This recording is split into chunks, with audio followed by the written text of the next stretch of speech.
Yeah, firstly, I think what happened, we all feel, all coaches, at stages in our career, and I remember we had it, you just want to, you lose it because you see all these things and you've got no forum and everything. So from that point of view, brilliant. I was just hoping for Rassie's sake that we must win.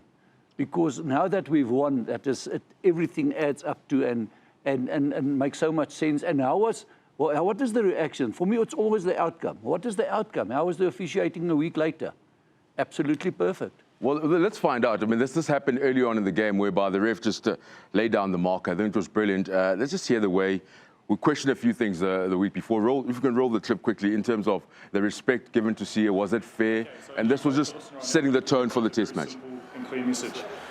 Here, the maul, where the player break away. It then became a tackle, but because they got tackled back onto the players that were on the ground, we have an unplayable scrum. The scrum was going forward, it's your scrum. However, Alan and Sia, if we get that happen again after I blow the whistle, that's when we're going to get penalties, and that's when we're going to get yellow cards against both players, whoever starts it or whoever runs in. Have a serious conversation with your players right now, and your players, not to inflame it anymore, both of you. Yeah, just take it back. I've told you what's happening next. Happy? Yeah, go. Very clear. From then on, did you feel that an impact the way the players reacted? Did they hold back, Peter? What happened after that?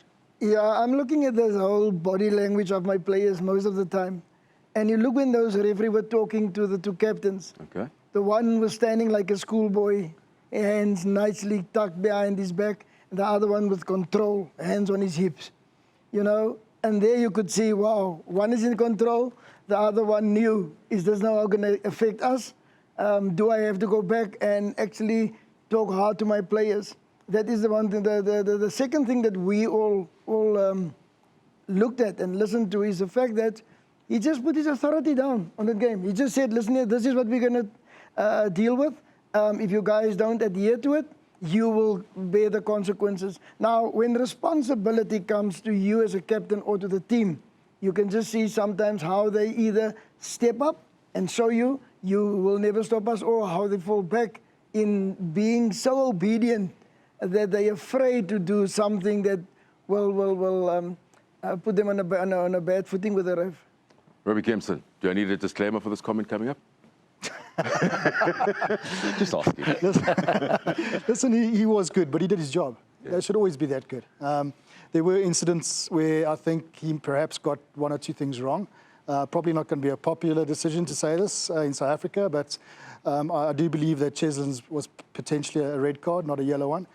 There was an earlier one against Curry where he went with force head-to-head. It wasn't even looked at. There were others. There were Pieter-Steph du Toit's tackle that wasn't really looked at.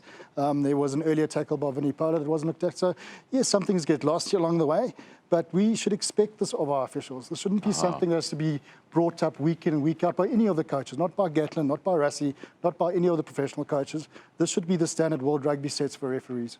All right, very fair comment. Just find out from Jonathan McQuinn at home, your take after that meeting with the players.